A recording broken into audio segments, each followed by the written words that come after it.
semua, Assalamualaikum warahmatullahi wabarakatuh.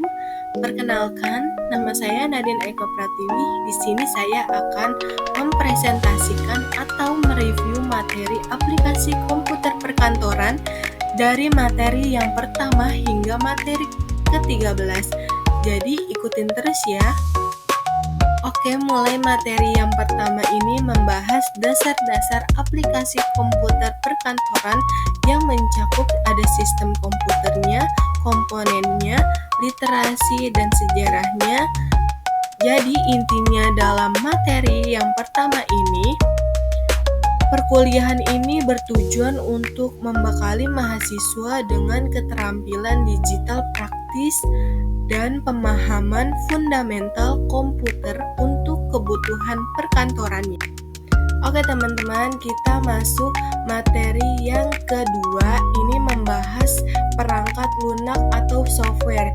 Jadi intinya di dalam materi tersebut, software adalah elemen yang menghidupkan fungsi komputer agar dapat digunakan manusia secara efektif untuk bekerja. Kita masuk materi ketiga membahas penggunaan Windows dan Office. Jadi intinya dalam materi ketiga ini, penguasaan Windows dan Office adalah kompetensi wajib di dunia kerja dan pendidikan modern untuk menjamin produktivitas yang efisien. Materi keempat membahas esensi Microsoft Word profesi. Pengguna Word yang profesional bukan pada mengetik, melainkan pada otomatisasi dan strukturnya. Jadi intinya dalam materi ini, penguasaan pada fitur style, station break, dan reference tools adalah pembeda antara pengguna dasar dan pengguna profesional. Kita masuk materi yang kelima ini membahas fungsi statis menu insert. Menu insert berfungsi untuk mengubah dokumen dari teks statis menjadi dokumen multimedia dan interaktif. Jadi intinya dalam materi kelima ini, jika tab home adalah fondasi tulisan, maka tab insert adalah instrumen desainnya. Pengguna profesional menggunakan menu ini untuk meningkatkan fungsionalitas dan aspek visual dokumen secara instan. Kita masuk materi yang keenam ini membahas diferensiasi pengguna mahir Microsoft Word. Daripada melakukan segalanya secara manual, mereka membangun sistem di awal dokumen melalui sistem strukturnya, manajemen bagiannya, dan akurasi referensinya. Mengapa sih ini penting?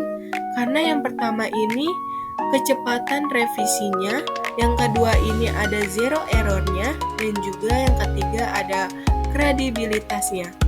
Jadi intinya dalam materi ke-6 ini, investasikan waktu di awal pengguna style dan reference agar Anda tidak membuang waktu di akhir saat melakukan perbaikan atau revisian. Oke, kita masuk ke materi yang ketujuh ini membahas dasar-dasar Microsoft Excel. Jadi intinya dari seluruh materi yang membahas dasar-dasar Microsoft Excel ini, keahlian Excel tidak hanya datang dari pemahaman teori tetapi melalui praktik konsisten.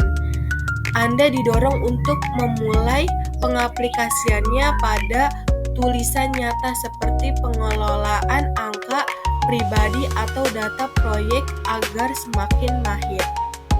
Kita masuk ke materi yang ke-8 ini membahas formula dan fungsi Excel. Excel adalah otomatisasi semua struktur harus dimulai dengan tanda sama dengan. Jadi intinya dalam materi yang ke-8 ini, gunakan fungsi matematika untuk perhitungan, statistik untuk analisis data, dan teks untuk merupakan laporan. Kombinasi ketiganya adalah rahasia kecepatan kerja di Excel. Kita masuk materi yang ke-9 membahas logika dan kontrol data Excel. Menciptakan sistem yang mandiri lewat fungsi if, dan akurat lewat data validation.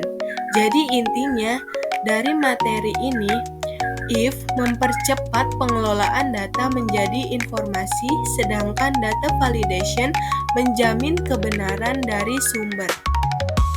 Kita masuk materi yang ke-10 ini membahas master fungsi lookup.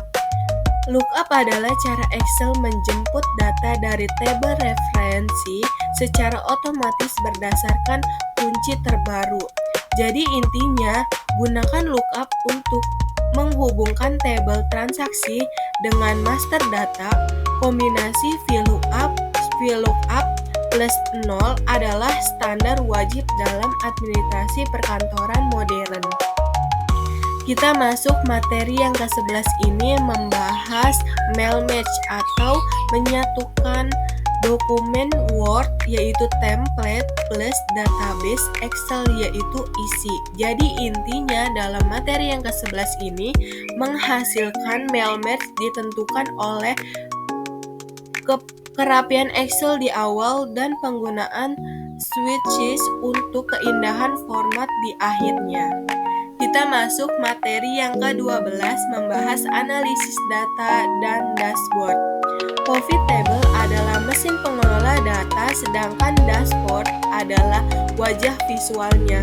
Jadi pivot table itu mengubah data mentahnya menjadi informasi, sementara dashboard mengubah informasi menjadi keputusan.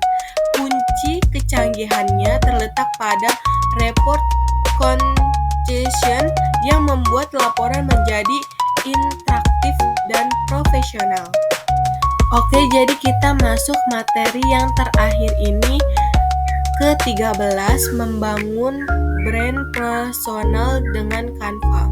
Canva adalah alat untuk membungkus pesan tersebut agar terlihat profesional.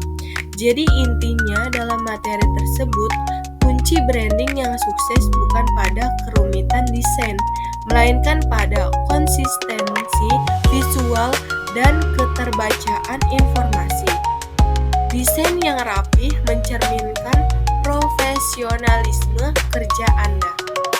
Kita masuk kesimpulan dari materi pertama hingga pertemuan ke-13 ini. Transformasi dari pengguna manual menjadi pengguna profesional yang mahir otomatisasi. Intinya adalah penggunaan 3 pilar, yaitu strukturnya mengatur dokumen secara sistematis yaitu Word, logikanya mengelola data secara otomatis dan akurat yaitu Excel, visualnya menyajikan informasi dan citra diri secara menarik yaitu Canva. Tujuannya itu agar pekerja kantor menjadi lebih cepat, minim kesalahan, dan terlihat profesional. Oke teman-teman, berakhir sudah presentasi dari saya. Kurang lebihnya mohon maaf. Wassalamualaikum warahmatullahi wabarakatuh.